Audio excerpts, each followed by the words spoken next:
So yun po guys, yan magandang araw po sa lahat. So another topic po yung pag-uusapan po natin sa video po na ito. Mula po ito sa naging live po ni Chris na August 12 po, kung saan nga po is nabanggit po niya doon yung about nga po sa birthday po niya. And specifically nabanggit po niya na nung nakaraang birthday daw po niya, nung mga dating birthday daw po niya is napaka-simple lamang daw po. Yung normal na kain lamang daw po. Tsaka may pagkakataon pa na yung handa lamang po niya is yung hot cake lamang po. Na alam po natin na yung hot cake po is parang pang snacks lamang po iyon, pero naging handa po yun ni Chris na. So ibig sabihin is medyo gipit po talaga sila noon, at alam naman po natin yun kasi naman hindi naman po yun sinisekreto ni Chris na talagang kumbaga transparent naman po siya sa pagbabahagi po ng mga nakaraang buhay nga po niya. So gusto ko lamang pong i-emphasize po ito kasi kumbaga kung dati po ang kanyang birthdays ganoon lamang po simple at hot cake lang yung handa, pero alam ko na sa darating po na kanyang ika-22nd birthday nga po sa August 26 ay hindi na po hot cake ang kanyang maihahanda.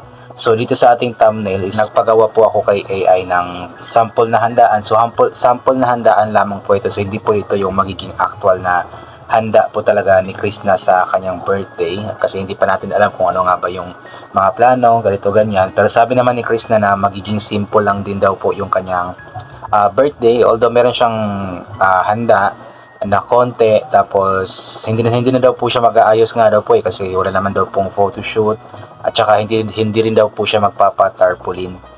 Kumbaga yung simpleng salo-salo lamang, pero alam ko na hindi magiging simple po ang salo-salo po na iyon, especially na ngayon po is marami pong nagmamahal sa kanya na alam kong hindi siya pababayaan pagdating nga po sa kanyang birthday. So talagang malaki po yung kaibahan ng kanyang birthday noon sa kanyang birthday po ngayon.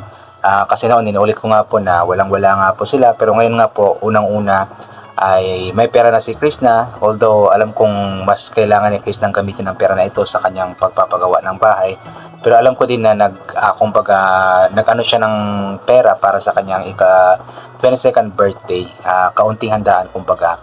At the second naman is yung mga nagmamahal po sa kanya na alam kong talagang hindi siya pababayaan pagdating sa kanyang birthday. So kaabang-abang po ito, sabi po niya na sa farmhouse lamang daw po ito gaganapin, at maglalagay lamang daw po sila ng tulda sa labas po ng kanyang farmhouse kasi baka hindi na po magkasya sa loob, kasi hindi naman ganun kaliit din po ang kanyang farmhouse, pero hindi pa kasi tapos ang farmhouse po niya. Hindi pa totally tapos, and I'm not sure kung magiging totally tapos na ito sa darating na na birthday po niya, pero yun po yung plano po ni Chris na. At the same time is magiging sabay daw po yung birthday celebration po nila ng kanyang kapatid na si Sarah Jane, kasi birthday ni Sarah Jane sa August 18, di ba?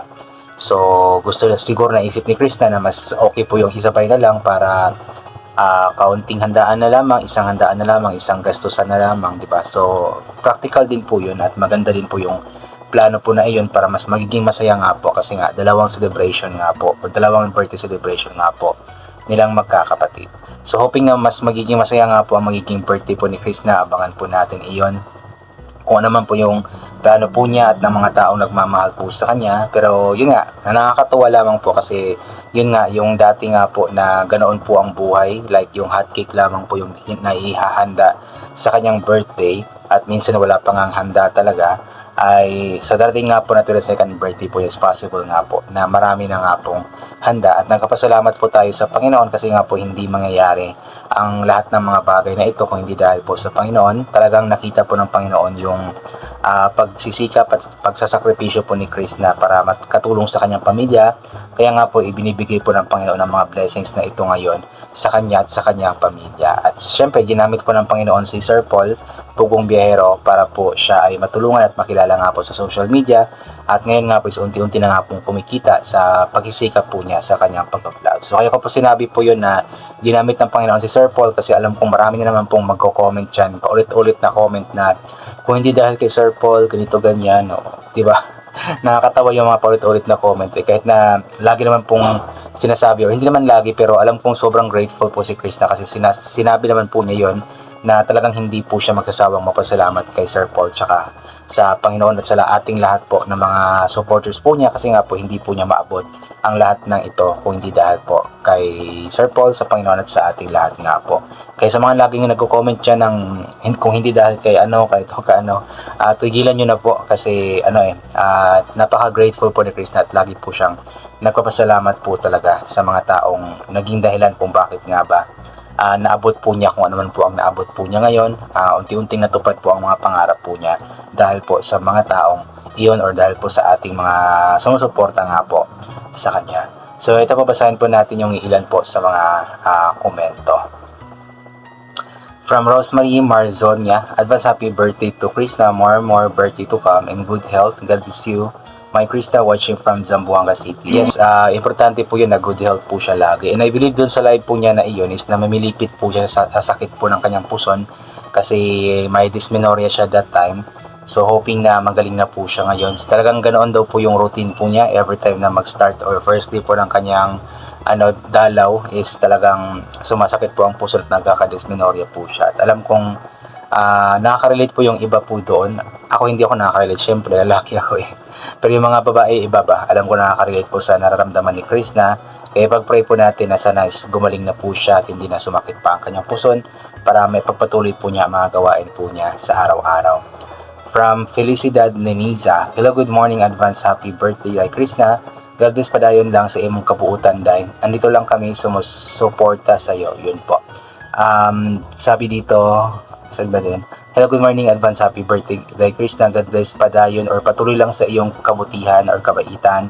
Andito lang kami sumusuporta sa iyo. Yan. Yun po ang importante, dapat ipagpatuloy lamang ni Krishna yung kanyang kabutihan, ang kanyang kababaang loob, at syempre yung pagmamahal po niya sa kanyang pamilya. Sana ipagpatuloy lamang po niya iyon.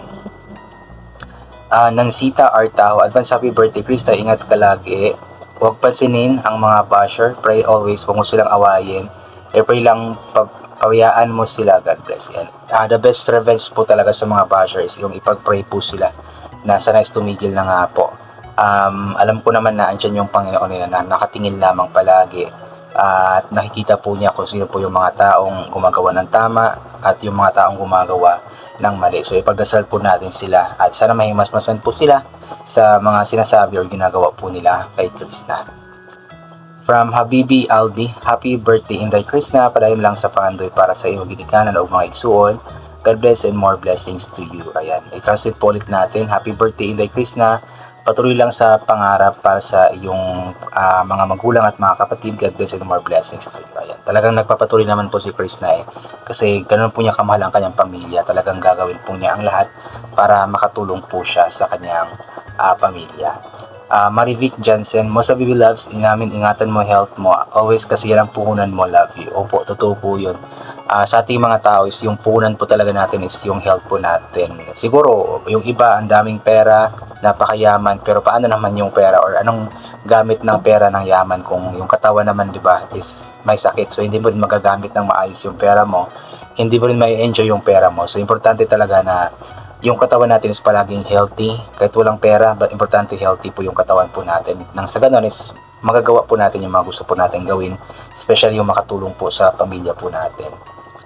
Manuel Lazona, good morning baby loves Krishna, sana ayos ka at maalis na yung nararamdaman mong sakit. God bless you always. Ipag-pray po natin na maayos na nga po sana si Krishna ngayon at wala na sanang sakit sa kanyang puso kasi sobrang sakit daw po talaga. Zuzima Lampa, good PM Idol Krishna, na mga kasamahan mo dyan, advance happy birthday, wish you all the best in life and God bless, watching from Pampanga. I believe na lang, August 13 na ngayon, so 13 days na lamang po is birthday na po ni Krishna, so malapit na po talaga. So abangan po natin yung magiging birthday celebration po ni Krishna. Esterlita Cabiluna, enjoy po lagi kay Krishna, tama magpaganda ka, yung simple lang, ayos-ayos ng konti ba, tuwag magbilad sa init. Good evening, ingat. Sa darating po na birthday po niya is magsisimple na ayos lang daw po siya, pero hindi naman daw siya mag-aayos kasi wala naman daw pong photoshoot na magaganap. Pero di natin alam, di ba? Alam po natin na yung mga nagmamahal kay Krishna is may mga pa-surprise yan, so hindi natin alam. So abangan na lamang po natin. Pero si Krishna kasi kahit na hindi na siya magpapaganda, mag-aayos is maganda na po talaga siya. At kumbaga parang inborn na po yung ganda sa kanya. At yun, I think hanggang dito na lamang po muna ito. God bless po and bye for now po.